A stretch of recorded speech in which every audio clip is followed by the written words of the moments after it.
What's good, YouTube? I'm back with another video, man. Hey, it's the first video of the year, man. I'm reacting.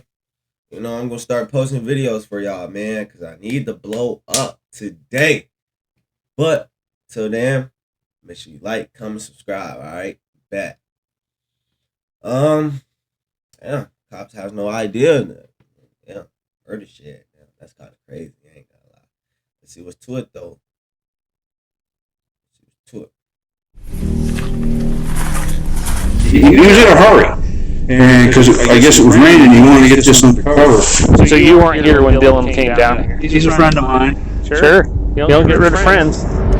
This is Jim Brenner, a farmer living in the remote Utah desert. Police don't know it yet, but he's showing them the exact building where a missing teenager was murdered just days earlier.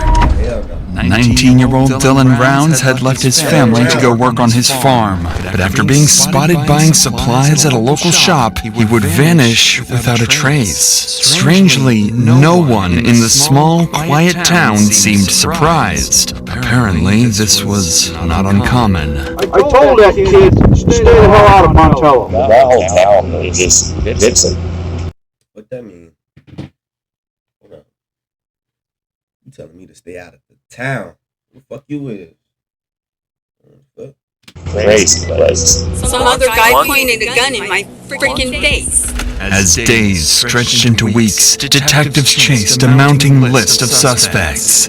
Thieves, violent criminals, drug dealers, yet from the very beginning, the truth was there, hidden in plain sight, by someone nobody suspected. That's a damn foot. Imagine being able to build an app with your name on it, just by thinking about it. Meet Base 44. That's for y'all, man. Make sure y'all don't want to see no ads. Like, comment, subscribe. Nah, I'm just playing. I am about to hit 400 subscribers, so make sure y'all go tap after y'all see this video. It all began on a quiet evening when police received calls from a concerned family member reporting their son, Dylan Rounds, missing from his farm in Utah. They hadn't heard from him in over 2 days, and when they went to his property to check, there was no sign of him anywhere. A deputy was dispatched to Dylan's farm to meet with his family, but on his way there, he was stopped by a neighbor of Dylan, claiming he might know what happened to him. He's been hanging out over that bar in Montello, and I could give you some names of some scumbags over there, but he's been shooting his mouth off about how much money he's making. And there's one guy, Chase Ventura, he's over there, and he can do anything he wants. He's been robbing, stealing, and everything, and the Elko County Sheriff won't do anything about it. And if you talk to his mother, she knows more about it, but he ran into Chase on the Tacoma Road the other day. Chase kind of scared him a little bit. What's your last name again, Jim? Jim Brenner. Well, I'll let you get down there before they disturb the crime scene. Thank you. As the conversation ended, Jim Brenner's strange remark about a crime scene left the deputy curious, since no crime was yet confirmed. It was an unsettling comment that would soon become a disturbing reality. For now, though, the deputy took note of this information and continued towards Dylan's farm to speak with his family.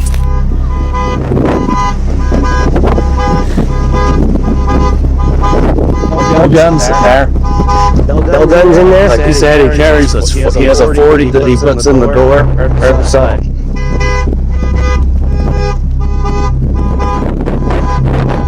Did you just pop the back window? I broke it out. At first glance, Dylan's red Ford truck appeared oddly abandoned, bearing signs of minor damage. But what concerned his father the most was that Dylan's guns had mysteriously vanished from the trailer, a detail that was strange on its own. Wanting to learn more about Dylan, the deputy turned to speak with his mother. She had her own troubling information to share about Dylan's recent run-in with a local criminal.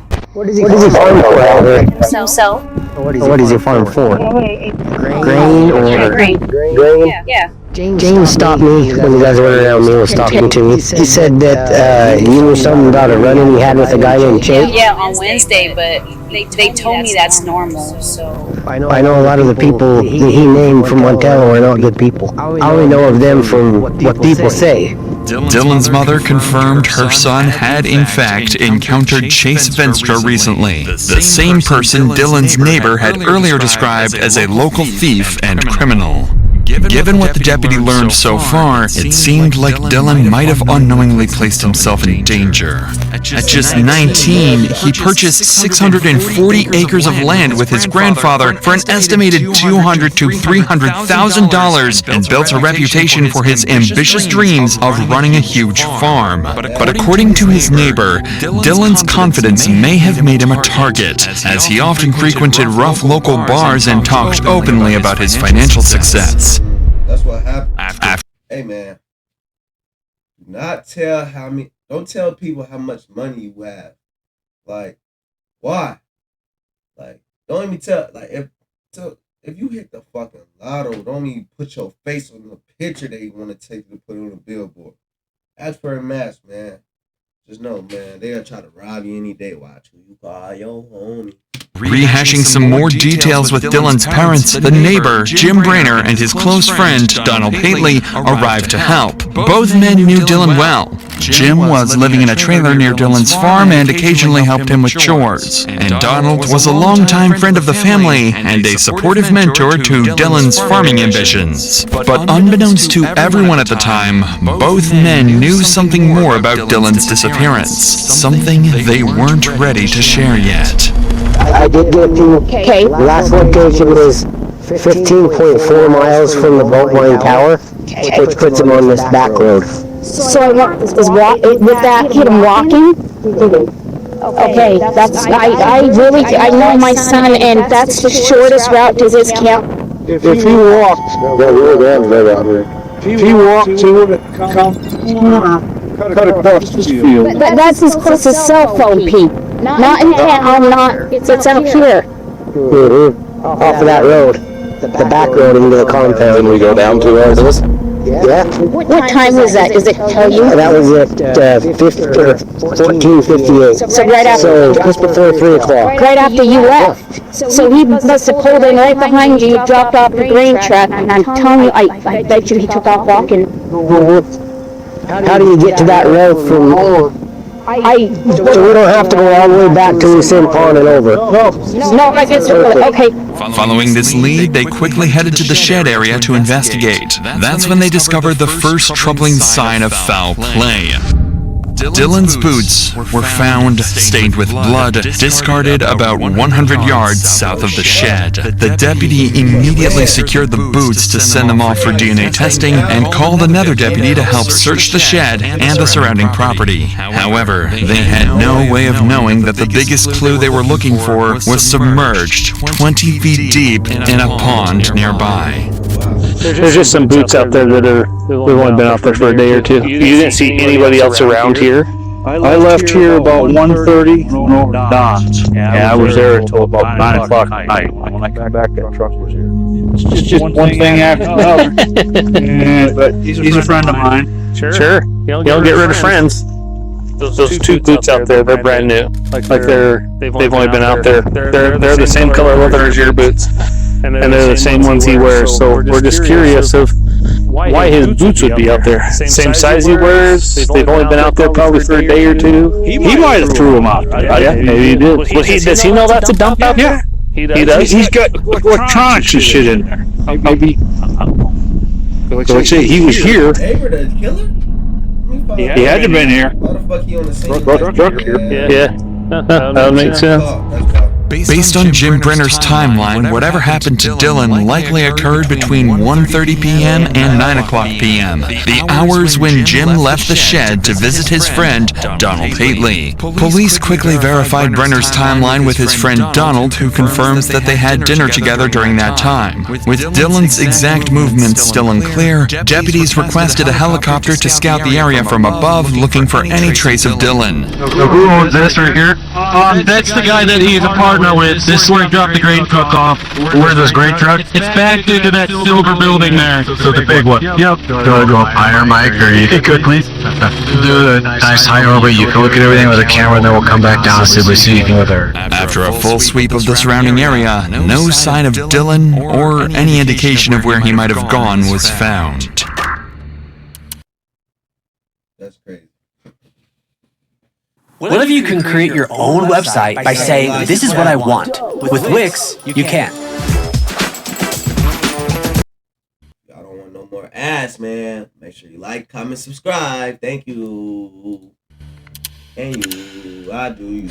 In the following days, the search efforts continued, and Daniel's family, alongside local volunteers, joined in. But despite their best efforts combing through the area, they too came up empty.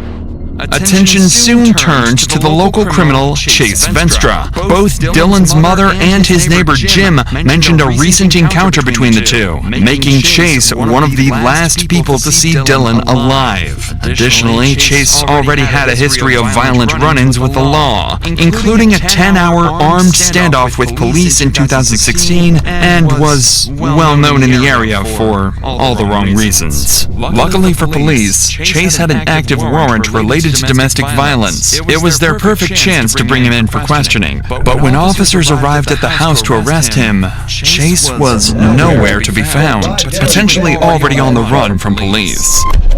Officers quickly began searching the town, asking if anyone had seen Chase recently. Locals directed them to the Montello Cowboy Bar, a place known to be frequented by Chase. Following this lead, officers headed to check the bar, where they would soon learn that Dylan and Chase's encounter may have been more dangerous than anyone realized. But before we get to that, it's worth noting that incidents like these are not only traumatic for those directly involved, but they can often have the same effects on you when you face difficult situations in your own life. I realized I simply wasn't equipped to manage what I was feeling on my own, and that there are professionals whose expertise is guiding people like me towards feeling better. My therapist gave me one simple assignment: write down how I felt every single hour. The patterns quickly became clear. What made me feel good and what made me feel bad. Reporting back kept me disciplined. Sharing each success made me proud. And the accountability stopped me from quitting. With those patterns in front of me, I could finally see what in my life had to change and how to change it. Today's sponsor, BetterHelp, makes finding that kind of help simple. Fill out a brief questionnaire to be matched with one of 30,000 licensed therapists. And if the first match isn't right, you can switch anytime at no extra cost. With over 9,000 reviews and a 4.3 rating on Trustpilot, BetterHelp is a platform you can trust. Click the link in the description or go to betterhelp.com/DrInsanity and get 10% off your first month of therapy. With that said, let's get back to the officers at Montello Cowboy Bar, where a conversation with the locals was about to reveal how Dylan's encounter with Chase may have turned violent. We're trying to find a kid named Dylan Rouse. Oh, I know. We got locals out here looking too.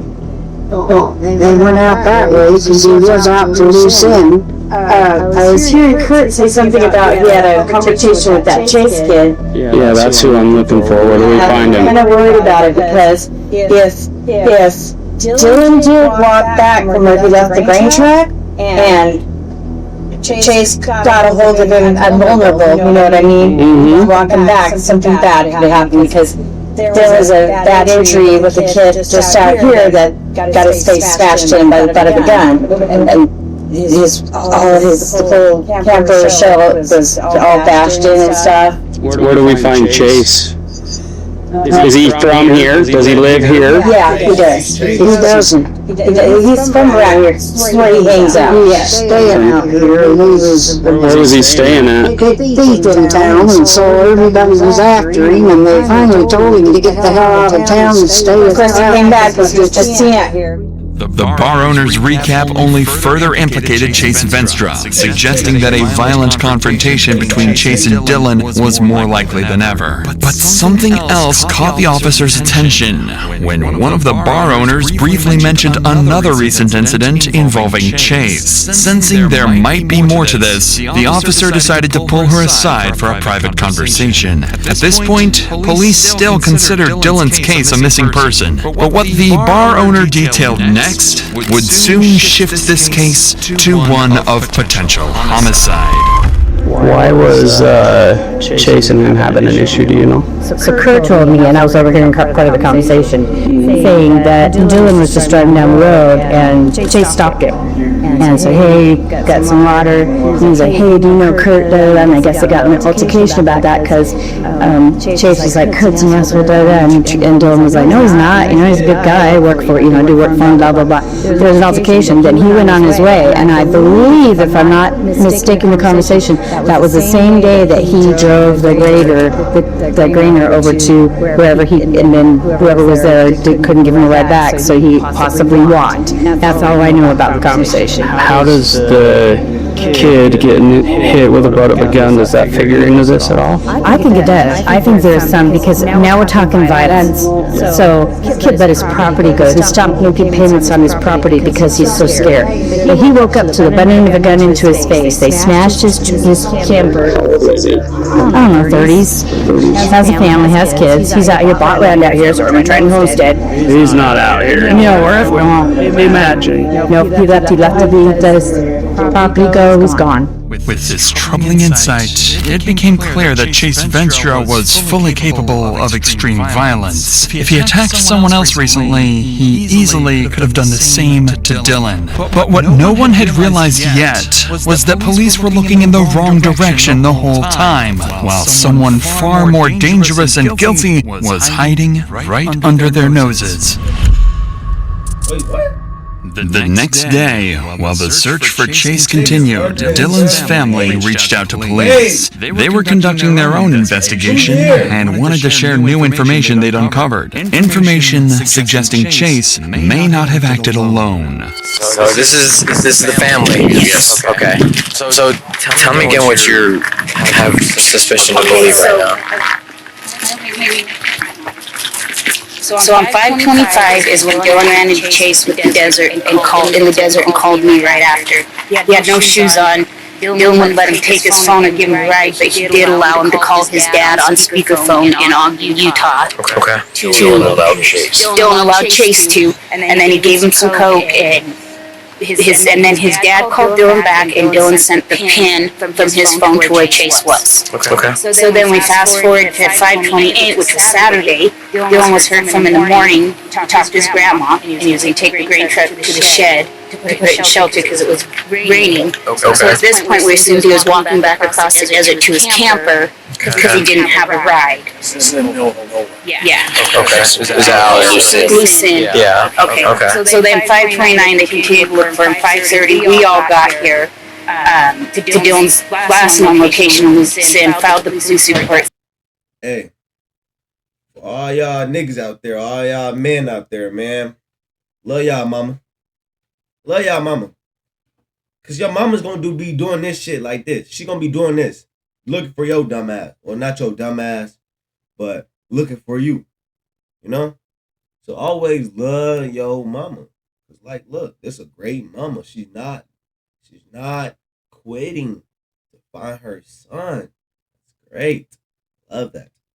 Search and rescue out. That's the night we found Dylan boots about 400 yards from where his last known location was, tossed out behind a dirt pile, just out in the desert.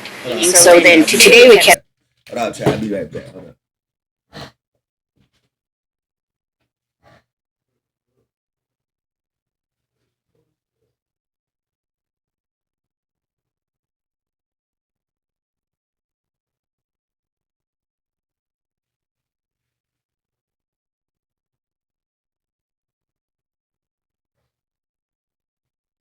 It's fucking cold outside, Chad. I ain't gonna lie.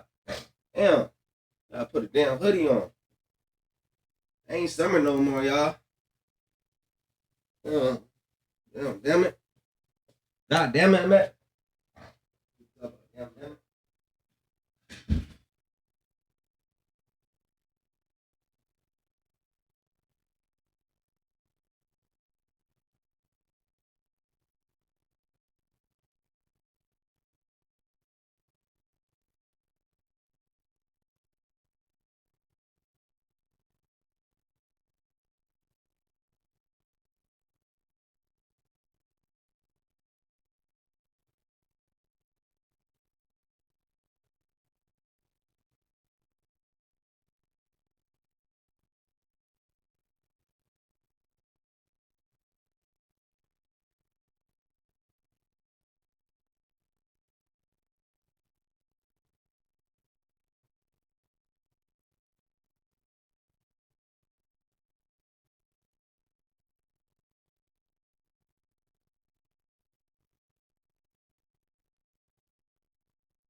sure I'm back. Alright. See what we can talk about now. Searching, and that's when these guys got us the information, about 3 o'clock today? We know that this Robert guy took Chase out to the desert where Dylan is the day Dylan went missing. The man Dylan's mother mentioned would turn out to be Robert Aviles. He had an active arrest warrant and reportedly gave Chase Venstra a ride to Dylan's place on the day he disappeared. The family also suspected that Chase could be at Robert's house, so finding him became a priority in locating their prime suspect and hopefully Dylan himself. But I tell y'all. Put a fresh spin on ground pork, on crispy lettuce wraps, on homemade meatballs, on zesty taco night. Spice it up your way. Officers quickly moved to track down Robert Aviles, and their first stop was Robert's residence, where they came into contact with his mother. I don't know who that would be. Okay. I'm sorry, but I have no idea. He's supposed to be hanging out with a guy named Chase and Robert. Okay, I don't know. Chase might have an idea, but my son's been homesick, and he's been in bed all day.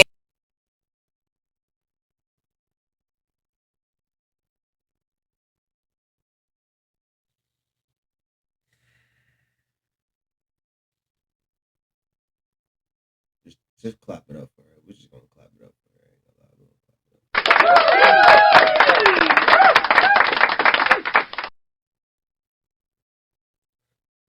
her. Mom of the year, but homesick. We're gonna see if it's true. And he's been home all night. I don't know. I'm just wondering. So who's all in your house? Nobody. Nobody's in there right now? No, my son. So, son is in his trailer. Alright, she just snitched. Alright, let's go. It's in his trailer. And where's that at? In the backyard. In the backyard? Yeah. Well, your son lived in a trailer in the backyard, and he been homesick. That's why his ass sick in the backyard. We're just trying to find it. And no one came home with him. Nobody came home with him? No. Okay, is this Chase here? No. I don't let Chase on my property after I found him inside my home when I wasn't home. We were. But I don't know these people. But you're saying these people been to your crib, both of them. We're told that there's possibly a missing kid. Oh, being here. Yeah, no. You can feel free to look around. Hostage situation? Like he's not being... No. See, that's why we're here, man. Not about a car. Look around if you want to. But there's no one here but my son, and he's sleeping. After speaking with Robert's mother, officers conducted a thorough search of the property, but found no sign of Dylan or Chase. But they soon located Robert inside his trailer, and he was quickly arrested and transported to the police station for questioning. When detectives placed Robert in the interrogation room, they expected resistance and lies, but instead, Robert didn't hold back. So you said that Chase had taken guns from somebody. Did he admit to you, like, where he got his gun? No, this is what I thought he got arrested for the first time. What he was in jail for when I came back. I asked Chase that. I was like, hey man, I heard you got arrested. He's like, nah, that's just all Montello gossip, blah, blah, blah, blah, blah, right? So I'm kind of weary after giving him a ride. I tried to show one of my mom's friends, been out there in the community for a long time. He gave me his scenario. He thinks Chase did it too. Okay? Now, I don't know the time frames because I'm not good with time like I told you guys. I did the best I could by contacting the store lady and asking her what day I gave Chase a ride. No, because I didn't even know what day I gave Chase a ride. I didn't even know what day the kid came missing. I didn't even know there was a kid missing until the Nevada police came knocking on our door wanting to search our residence. You know what I mean? And that's the truth. Although Robert admitted giving Chase Venstra a ride, he couldn't provide any clear information on Chase's current whereabouts and maintained his innocence throughout the rest of his interview. However, Robert made one thing clear. He believed Chase was involved and might have even killed Dylan. So, I don't know, man. That nigga was in that room for like good 30 minutes, right? Went back home, right? Shit.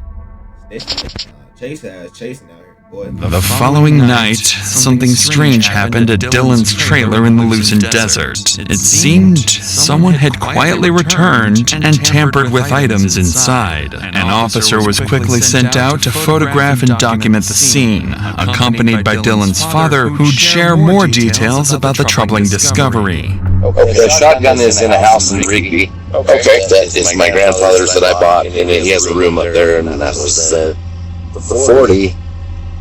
It's not in here. We looked in his camper, didn't find it.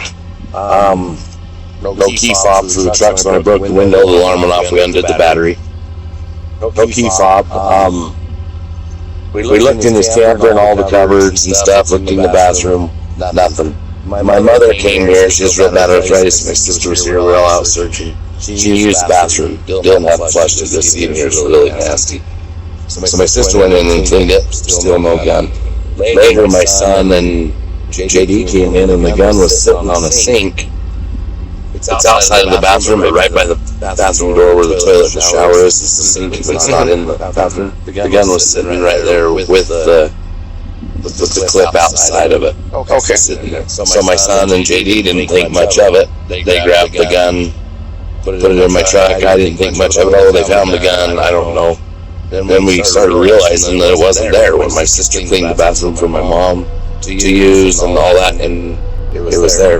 This discovery was an alarming indication that someone was actively trying to cover up their involvement in Dylan's disappearance. But his father had one more thing to share. Something about an old confrontation. What I say? What I say about this nigga right here? We're gonna see what this nigga say. Cause he a part of this shit too. Cause why the fuck you on the scene? You the next door neighbor. You trying to not get caught. Someone police hadn't yet fully considered in their investigation. What was Chase's ties to out here? I don't know about Chase. Okay. Hardly any. But the whole town knows him. The whole town are just, it's a crazy place. They're just all like, they're all nutty for one thing. Mm-hmm. The only people that I know that really are in contact with Dylan is like, here's a Chase guy, I didn't know it. But Don and Jim. Jim was the guy the place you guys go. Okay. Jim came out here and helped. Jim came to Rigby where I live. I live in Rigby and Idaho Falls area. Dylan bought like 800 pigs or something from the Midwest when the pandemic hit, whatever the corona. They brought them to my farm last pissed, and Jim was there, and I unleashed him, told him to get the hell out of here. He called Dylan and told me he's going to blow my head off. Dylan called me, he got all mad. So when I found out he was going to blow my head off, I had to go see, and he's walking down the lane of the farm with a big old pistol, and my dad calmed him down and calmed me down.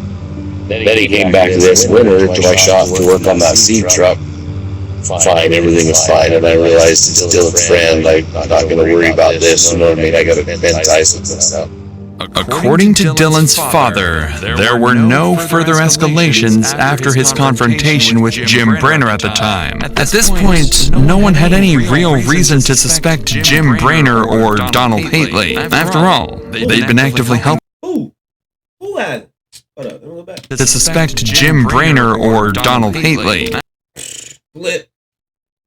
After all, they'd been actively helping the family, joining search and... But what I say, we're gonna see what's up with this one, cause I know Jim, bro, come on, Jim, it been near 2 years, about to be 2 years, it is 2 years, 600 and some, yeah, that's about to be 2 years, about to be 3, damn.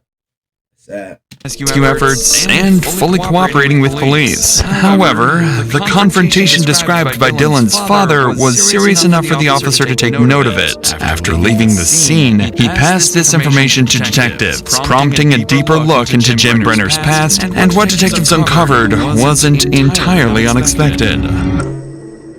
criminal past including convictions for aggravated assault and multiple weapons charges, as well as a pre-existing federal active warrant for being a restricted person in possession of a firearm. Brenner's violent history and his close proximity to Dylan's farm were enough for detectives to flag him as a person of interest, alongside their primary suspect, Chase Venstra. This is Pod 5, the first fully immersive sleep system. Intelligent, adaptive, effortless. It doesn't replace your bed. It That's adaptive now. I'm just trolling. The following day, officers moved quickly to serve Brenner's arrest warrant and bring him in for questioning. They soon spotted him casually heading back towards the grain shed with his close friend, Donald Haley. What could I do for you guys? Well, we just had a couple things we wanted to talk to you about. We're still trying to figure stuff out, you know, and just have you guys heard or seen anything these days? Anything new? This trash over here. I know names. I know people. I know but nobody seems to want to listen to me. They're the ones coming. Boy, cut the bullshit. Trash over there. I know names, boy. We know you. We know what you done. You trying to hide shit. You the one that took the guns, probably. Stealing shit. Are they? Yeah. Chase Vestra. Hey, I ain't gonna lie, I don't know, man. I don't know. At this point, niggas blaming each other. They blaming each other. What the fuck? Vestra and Robert Avilas, that robbed Michael. Okay, we gotta see. I want to see, bro. Niggas just be lying. Up here, but everybody keeps saying that's we need to find Dylan. You need to fucking kick freaking rat's nest over there. Oh, and people are start talking. That's the only way you're gonna find out about Dylan. There's a warrant here in arrest. I'm gonna let you know about it now. From Maryland, so we're gonna pick you up, take you to jail with it. Oh, God damn it! So what I want you to do, I know before you tie you place your hands on your head for me. Interlock your fingers. Okay. Jim pointing fingers at Robert and Chase was understandable, given witness statements and allegations. But Jim's own criminal past and proximity to Dylan made him equally suspicious. Detectives transported him to the police station, planning to use the unrelated warrant charges as an opportunity to question him further about Dylan. Though they didn't expect much new information from Jim, this routine questioning was about to lead to an unexpected breakthrough. The warrant has been issued, and we're obligated by law. I don't know if you realize that there's other bigger problems going on over there than this. Here's to talk to you about that warrant. You stop rocking on that warrant. Okay. We'd like to talk to you about the other things that are going on out there. We're going to keep. I understand. I know them better than you do. I work for them. That's why you're wondering why you're sitting one. Yeah. Because I know you know. Dylan used to go in the bar and was bragging about how much money they make. Dylan never carried money on him. Whatever in the credit card. But if he did have $1 in his wallet, he wouldn't give it up. And I think this is a strong arm robbery. Somebody thought they see this little 5'5" kid, and they think they figured, we're going to get this guy, we're going to rob this guy, we're going to intimidate him. Dylan don't intimidate With a strong arm robbery, who do you believe did? Chase and Robert Avilas. You're the only reason they want to say you did it? If I did this, I'd be one son of a bitch. Well, there's got to be somebody who's son of a bitch somewhere. What about Don? I've known Don for over 2 years, and Don's gone. Out his what? Hold up. Done out.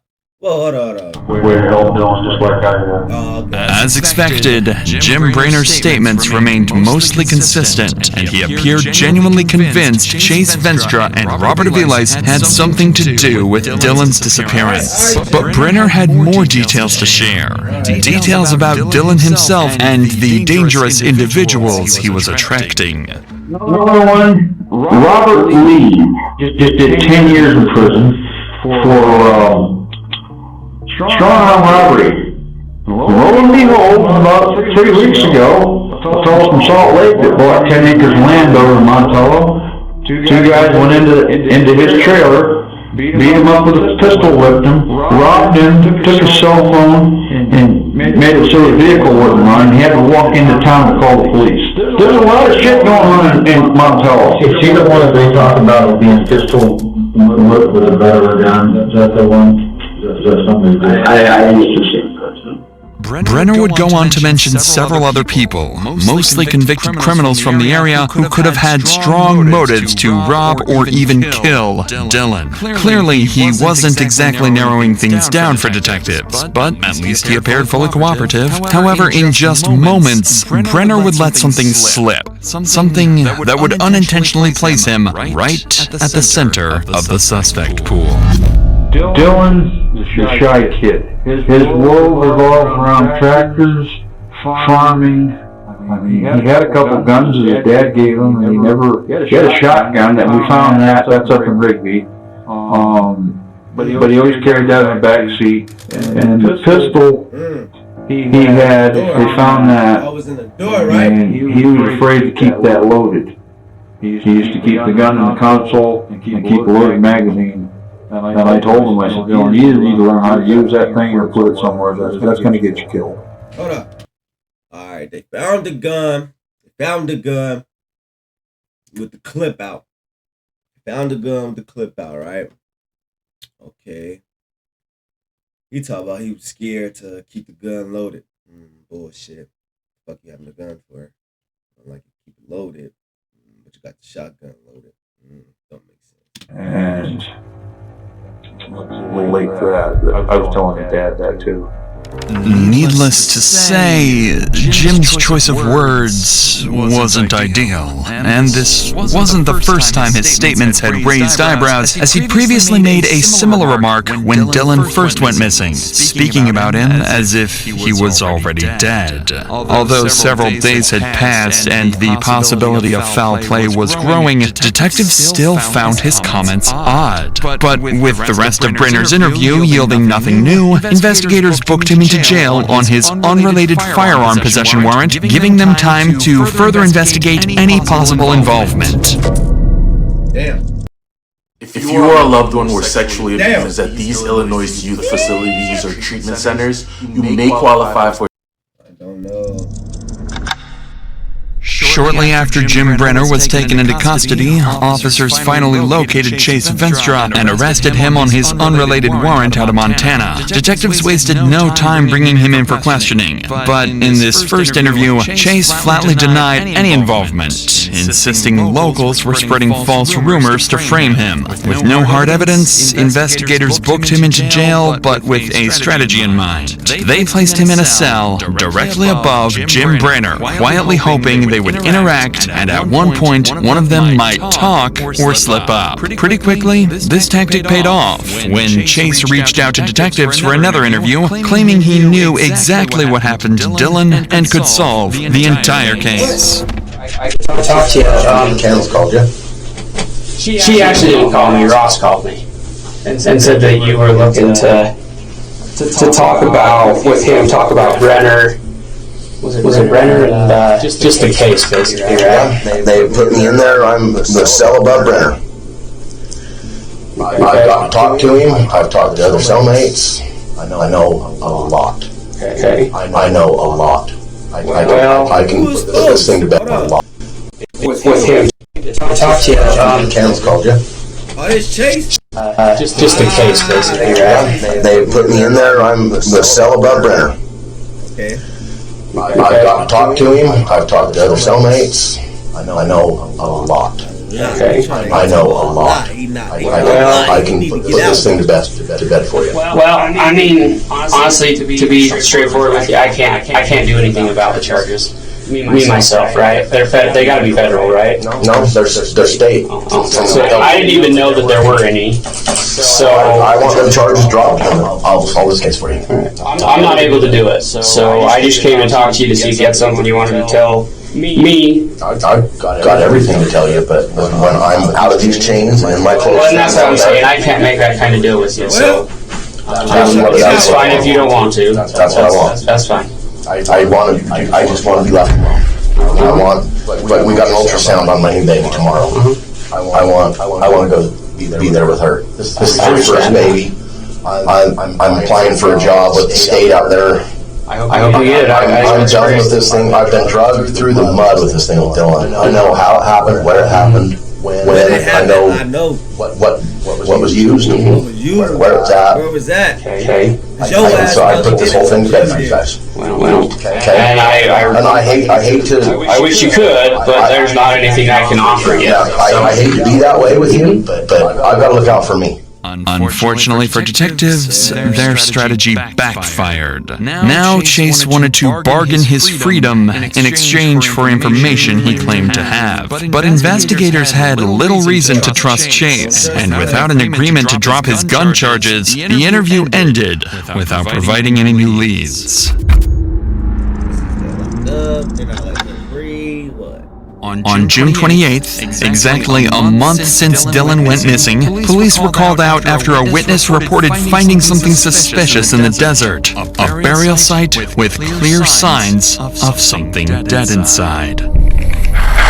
Oh, I smell something. Somebody came in and opened. It wasn't like this.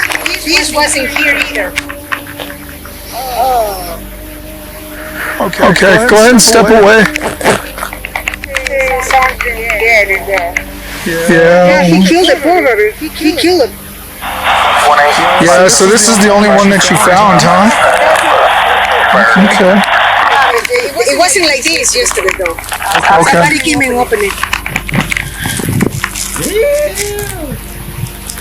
Yeah. So how did it look like? This was flat. So this was on top, and then there was another. Amen. So there is a grave, but there appears to be maybe 2 dogs, maybe 2 or 3 dogs. Yeah, that's not a human. Yeah, 2 or 3 dogs inside. It looks like it's been here for some time. But the person, the RP is telling me that it didn't look like this yesterday. That somebody had come over and. Oh, so look, dude tried to kill 3 dogs. Dude killed 3 dogs probably. Take Dylan's body out, put Dylan's body somewhere else. We never know, but I might be a detective. Still on your ass, Jim. And these 3 dogs, somebody, shit. Jim got jail call or some shit. So somebody go find those dogs or some shit. I don't know. Opened it up for some reason. I do have some footprints around this too. The burial site contained dead dogs buried beneath. Not exactly what police were expecting, though it meant there still might be hope for Dylan. Just as the investigation began to settle back into a frustrating standstill, police received a call from someone they knew well. Jim Brainer's close friend, Donald Hately. He'd been around since the early days of the search, helping the family and cooperating with officers, but now, weeks into the investigation, he wanted to speak with investigators, claiming he had important information to share, something he'd kept hidden ever since Dylan vanished. Detectives immediately arranged to meet with Donald, where they would finally uncover one of the first truly damning clues in the case. Oh, I'll tell you something. Okay. I really don't think it has anything to do with anything. You guys found ammunition and stuff from Jim's. Yeah. They use a white powder to just to kill. But he figured that would be a reason to poke either some sticks or say whatever. So he brought his black collar license on white collars. Okay. Thank you. I appreciate it. Where are those? One behind my bed. My bedroom, the other one's laying up in the corner next to the table on the couch. When did you bring them? After Dylan. Oh yeah, definitely after. Why? Basically safety. Rental. Last time, they had him in Holcomb for over a year, and when he got out, everything he had was gone. Everything. I can't ask you what's going through Jim's head at that time, but what's going through yours when he brings you his rifles and a 6-gun? Honestly, it looked like he was scared that, he was going to be detained for 6 months or a year and lose everything he had. He said no, but he had no idea what happened to his horses last time. All his gun, everything he owned disappeared. So why do you think he's going to get detained? Or why does he think he's going to get detained for 6 months? Just because he's a felon and he could be held. So he knows he's a felon, he knows he shouldn't have them, and so he... I don't know. According to him, a black-powered primitive weapon is not considered a firearm. Now, if he'd brought me a firearm, I'd have said no. Okay. So sometime after, Dylan, do you remember how long after? I mean, it's only been 3 weeks now. That seems like forever. I wish that kid had just come walking down the road so I could kick his butt. I wish too. But the longer this goes, the less likely that looks. Yeah. Donald's admission couldn't have come at a worse time for Jim Brainerd. Although Donald explained that Jim hid the guns at his place out of fear of losing them, the timing was deeply suspicious. And for detectives, this was enough to place Brainerd at the center of suspicion alongside Chase Venstra. Following this discovery, the firearms were seized and Jim Brainerd picked up an additional firearm possession charge, keeping him in jail as the investigation continued. But detectives still lacked concrete evidence against anyone, and crucial DNA results from the bloody boots found near the shed were yet to return. It seemed like the case might stall for a while. Imagine being able to build anything just by thinking about it. Meet Base 44, a complete... Chills. I'm getting the chills just thinking about 2.5 years in the pen.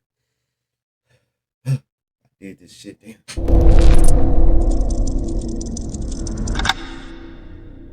Over a year would pass, with detectives quietly making progress, including crucial DNA results, but still no sign of Dylan himself, and no one held responsible. That is, until December 2023, when investigators got a call that would change everything. Jim Brainerd's cellmate, who'd spent months locked up alongside him, claimed to know exactly what had happened to Dylan. Detectives quickly arranged an interview, expecting another bargaining scenario similar to Chase Venstra's. But what the cellmate would reveal instead was a chilling murder confession. How you doing, sir? So they had said that you wanted us to come back, that you had more information? Yeah. Or did you have information before you just didn't give us all of it? No, I didn't really have a whole lot of information then. I got plenty of information now. I got information that would probably help maybe even keep from cutting the deal that he wants to cut the deal with. On his right hand, nobody knows he's got a bite mark. He got a bite from Dylan rounds. The 22 is what killed Dylan. Two shots. Yeah, the 22. Didn't he tell you that? Yeah. The story? Tell you that? About 2 days ago, 3 days ago. Go through that. He said it was like 6 o'clock in the morning. He was in there taking shit, and then he heard a Jeep truck drive by the place he was staying in. And when he got out there, he had his 45, a gun that he put in a fold-over holster. And Dylan had picked it up off the sawhorses that he had thrown in his... No, it'd be so crazy. Niggas be so bored in the joint that they could just tell a whole story, what the exactly words he said. Like, it's crazy. The lack of phones, no phones in there, none of that, right? Right. Using the fucking head. I think jail is a good place for a person. I ain't gonna lie. Look at this nigga. He finna get out. All around a little bit so he could put the truck in the shit. Yeah. And Dylan was holding the 45 and he said he got really pissed off at him and started yelling at him and told him to get the fuck out of there. And Dylan took the gun and fired it right beside his ear. That's why he can't hear. I was right beside here. He said he grabbed the gun and was fighting for it. He said they ended up on the ground, and Dylan ended up shooting himself in the leg with the 45. And then he said that while they were fighting, the gun got fired like 2-3 times. He said there's a bullet hole in the side of the building out there you can see. He said when you guys was out there talking to him and standing in the shed or something, standing out there, he said he was sitting there looking at it. And then he told me a scar on his thumb too, where he had stuck his hand in the gun, so he was trying to keep Dylan from firing it again, but he was clicking and his whole right hand was damaged at one time. But the bite mark is evident, very seeable, and the body is somewhere right there close by. He said he's seen tire marks over it where you guys have been driving. Somebody's been driving on it. Did you give me any indication of where? There's a lot of country out there. Yeah, he said it's in the high desert. Did he say that it was close to where he killed him? Yeah, it's close. It's close somewhere there. Where he killed him? He gave like a 25-mile circumference. Oh, that's quite a ways. Yeah. Okay, so he heard Dylan drive by in his truck. Dylan had backed the truck into the grain shed. No, he said the truck was still parked out. So it wasn't back in yet? Yeah, no, it wasn't back in. And the nigga know exactly, like, damn. Look at the pictures. And look at the pictures and then look what he's saying. Like, you know exactly what he's talking about. That's when they had the fight. They had the fight and they were on there. He said that the round on the gun that turned. He said he heard it turn. It was a revolver? Yeah, it was a revolver. He said he got to the chance where Dylan had let quit biting him on his wrist. He latched onto him and he said he got up, he took off out, and that's when he got the 22. Dylan told him to bring his ass back in there or he was going to shoot the horse. The horse was standing outside. Into the grain shed? Yeah. The horse was standing out there eating grain out of the back of the truck. And then, from what you're saying, did he run back to the trailer and get down too? They said it was behind the bags, some grain bags. He said he took 3 shots at him and they're all headshots. He said one of them grazed Dylan on the side of the face. He pointed just like this to the side of his face, so it could have been red. You know, I can't tell you if it was right side or left side. But then he said 2 more shots and shot Dylan in the head. And that killed him? Yeah. And then what did he do? Then he said he burned all his clothes. He said after he took care of everything, he burned all the clothes. The revelations from Brainer's cellmate were chilling, to say the least. According to him, the argument that ended Dylan's life stemmed from Brainer being irritated with Dylan for repeatedly using the shed he considered his own workspace. After killing Dylan, Brainer attempted to cover up his crime by loading Dylan's body onto a backhoe, burying him deep in a remote stretch of the desert nearby. He then concealed the guns at Donald Hately's place and discarded Dylan's phone in a nearby pond, unaware, burying Brainer attacked he considered his own workspace.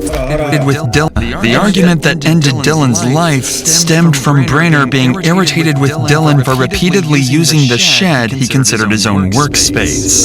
After killing Dylan, Brainer attempted to cover up his crime by loading Dylan's body onto a backhoe, burying him deep in a remote stretch of the desert nearby. He then concealed the guns at Donald Hately's place and discarded Dylan's phone in a nearby pond, unaware it had recorded a damning, irrefutable proof of his crime. In addition to this confession, detectives turned back to the bloody boot DNA evidence they received a few months earlier. The state lab report confirms the blood belonged to Dylan, but they also found touch DNA matching Jim Brainer on the boots.